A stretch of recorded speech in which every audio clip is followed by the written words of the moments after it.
لا موجود إلا الله لا مشهود إلا الله لا مقصود إلا الله لا مقصود إلا الله.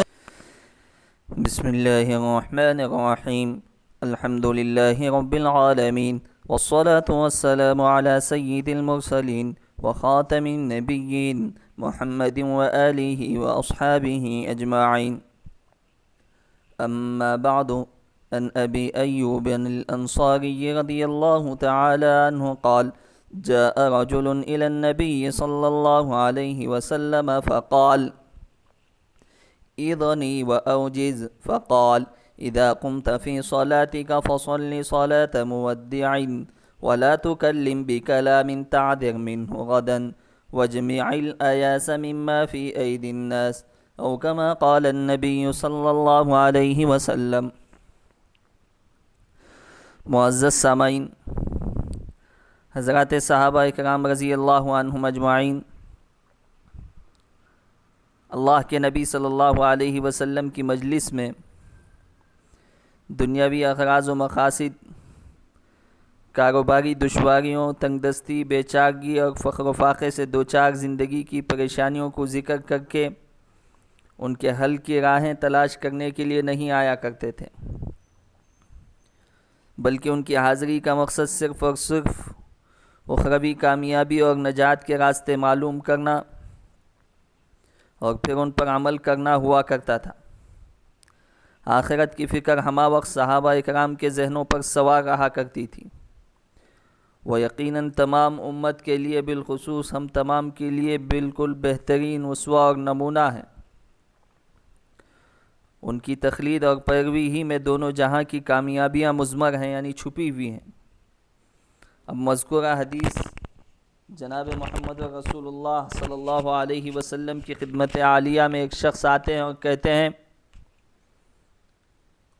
کہ مجھے آپ نصیحت کیجئے، لیکن نصیحت مختصر سی نصیحت کیجئے۔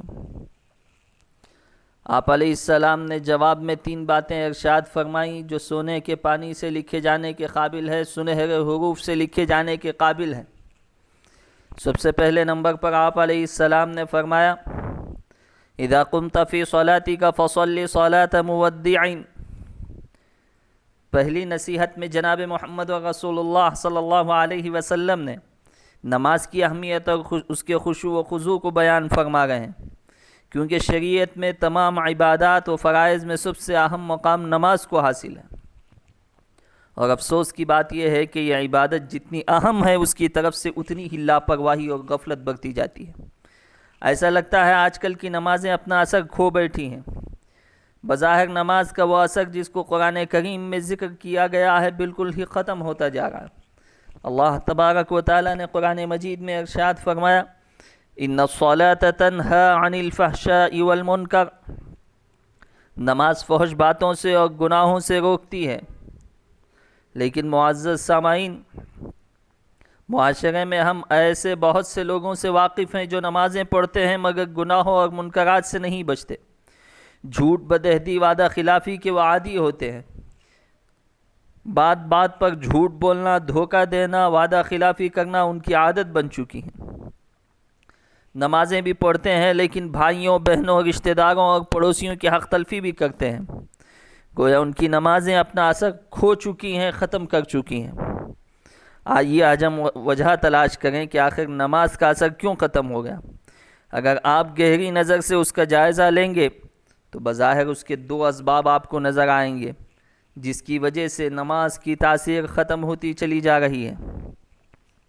سب سے پہلا طریقہ یہ ہے کہ نماز کا طریقہ درست نہ ہونا۔ نمازوں کے بے اثر ہونے کی پہلی وجہ یہ ہے کہ ہم نماز تو پڑھتے ہیں لیکن واجبات و سنن اور مستحبات کا ہمیں کچھ پتہ نہیں ہوتا۔